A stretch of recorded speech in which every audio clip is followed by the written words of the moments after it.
I will be frank with you that as a citizen, I would not like to see any political party outlawed on the basis of its ideology, because I still believe, Mr. Chairman, that democracy can handle it.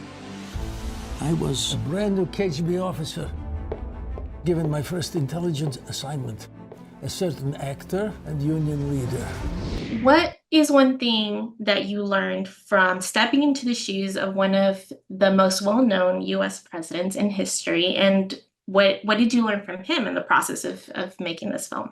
Well, he was called the great communicator, and everybody felt like they knew him, actually. That's part of the reason that he became president and had so much support. But the great communicator was a very private person. There was a wall there that he kept a sense of privacy to himself that I think he drew strength from, or whatever. I think it was Nancy that got to see behind that wall, but few people did. And that's, I think, where he lived as himself, his most intimate self. I think that's why he had that ranch. Was it a way to not necessarily escape, but for him to feel like himself?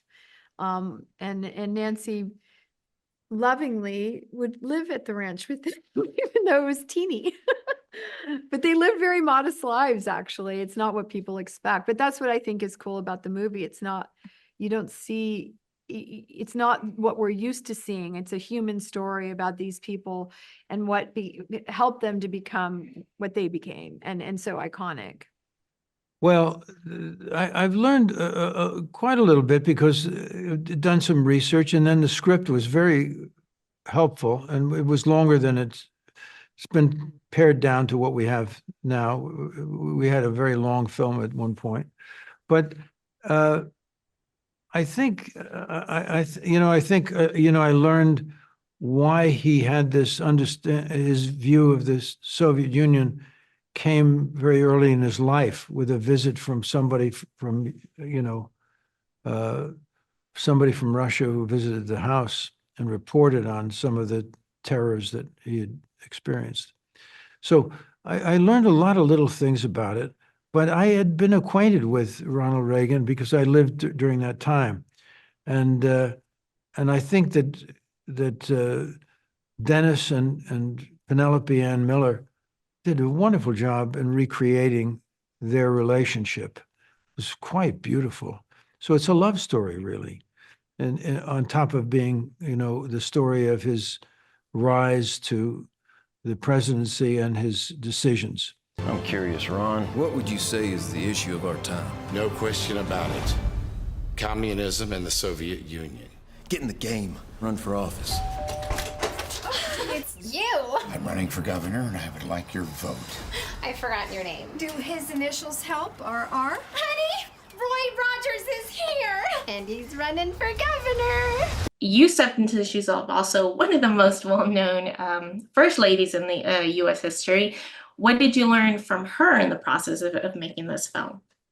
Well, I learned a lot about her heart and her insecurities and her vulnerabilities and her strengths. I read her autobiography, which was enormously helpful and resourceful. Even some of the lines, I said, "Oh no, she said it like exactly like this," and they were so collaborative with me. They were like, "Well, sure, if that's what she said." But everything. It was daunting and scary to play her. And I felt like owed it to her legacy to honor her as well as I could. And so, the wigs, the wardrobe, I had to look like her as much as I could. But if anything, I wanted to capture her essence and be as believable and truthful, flaws and all. I wanted to show a real person.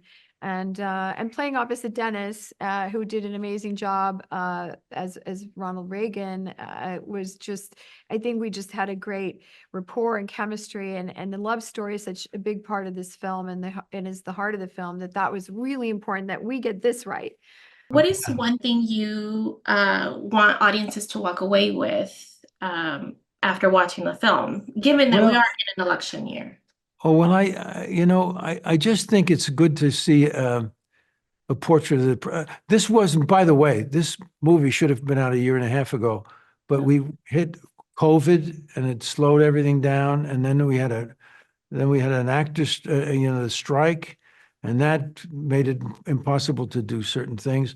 So it was pushed to this date, and now we're in the middle of an election period. And probably it's a good thing because it gives people an opportunity to see what the presidency is about. You just wait. What did the president know, and when did he know it? What would you have me do? I want you to fight.